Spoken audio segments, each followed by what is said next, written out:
The former CIA officer pleaded guilty Tuesday to leaking the identity of one of the agency's covert operatives to a reporter and will be sentenced to more than 2 years in prison. As part of a plea deal, prosecutors dropped charges for John Kiriakou, 48, that had been filed under the World War I-era Espionage Act. They also dropped a count of making false statements. Under the plea, all sides agreed to a prison term of 2.5 years.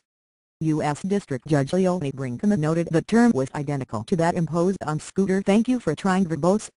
This recording will go away once the product has been purchased. Libby, the chief of staff to former Vice President Dick Cheney. Libby was convicted in a case where he was accused of leaking information that compromised the covert identity of CIA operative Valerie Plame, though Libby's sentence was commuted by then-President George W. Bush.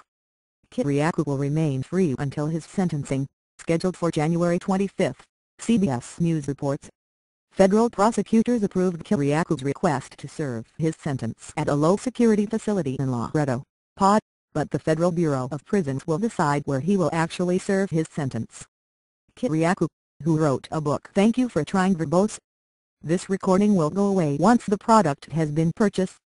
Detailing his CIA career, initially tried to argue he was a victim of vindictive prosecution by government officials who believed he portrayed the CIA negatively, but the judge rejected those arguments. Kiriakou was a CIA veteran who played a role in the agency's capture of Al-Qaeda terrorist Abu Zubaydah in Pakistan in 2002. Abu Zubaydah was waterboarded by government interrogators and eventually revealed information that led to the arrest of dirty bomb plotter Jose Padilla and exposed Khalid Sheikh Mohammed as the mastermind of the September 11, 2001 terror attacks. Accounts conflict, though. Thank you for trying verbose. This recording will go away once the product has been purchased. Over whether the waterboarding was helpful in gleaning intelligence from Zubaydah.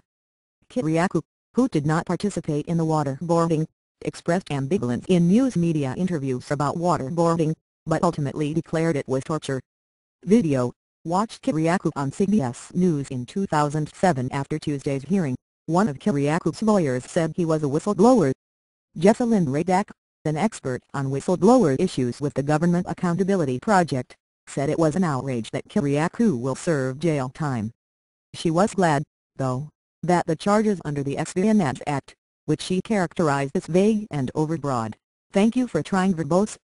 This recording will go away once the product has been purchased. Word drop.